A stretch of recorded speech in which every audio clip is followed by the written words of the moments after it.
আগামী বর্ষার আগেই রাজধানী ঢাকার ১৯টি খালে পানির প্রবাহ ফিরিয়ে আনতে পারবেন বলে প্রতিশ্রুতি দিয়েছেন পরিবেশ ও পানি সম্পদ উপদেষ্টা সৈয়দা রিজওয়ানা হাসান।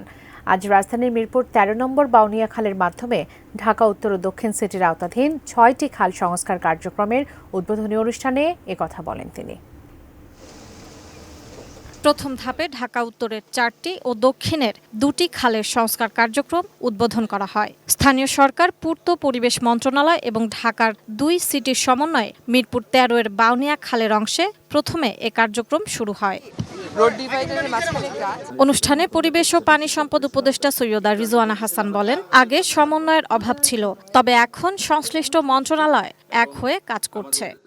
এই কাজটা সময় সাপেক্ষ, কিন্তু শুরু তো করা যায়। আমরা যখন এই পুনরুদ্ধারের কাজে যাব, আমাদেরকে কিছু কিছু অবৈধ দখল উচ্ছেদ করতে হবে।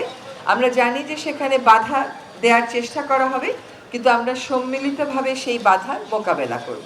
পূর্ত উপদেষ্টা আদিলুর রহমান খান বলেন, বিগত সরকারের আমলে দুর্নীতির মাধ্যমে দেশের অনেক ক্ষতি হয়েছে। গত ১৫.৫ বছর ধরে কিভাবে করে উন্নয়নের নামে টাকা পাচার করা হয়েছে, দুর্নীতি ব্যাপক করা হয়েছে। এর বাইরে এসে যদি আমরা কিছু কাজ করতে পারি, সেই কাজ পরবর্তীতে যারা আসবেন তারা এগিয়ে নেবেন এবং এই কাজের মধ্যে দিয়ে বাংলাদেশের মানুষ, বিশেষ করে ঢাকা শহরের অধিবাসীরা বেনিফিটেড পাবেন।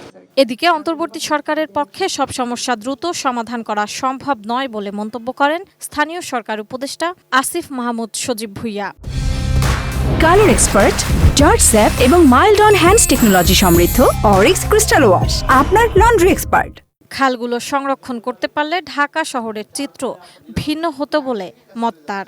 ব্লু নেটওয়ার্কের প্ল্যানটা এই খালকে কেন্দ্র করে একটা সুন্দর ইকোসিস্টেম গড়ে তোলা, খালগুলো পুনরুদ্ধার করে নয়, এগুলো পরবর্তীতেও সংরক্ষণ করার মাধ্যমে এই ব্লু নেটওয়ার্ক যেই উদ্যোগটি, সেই উদ্যোগটি যেন চলমান থাকে, সেজন্য ঢাকার নগরবাসীর একটা বড় ভূমিকা রাখার সুযোগ আছে। সাইমুম জান্নাত, এটিএন নিউজ, ঢাকা।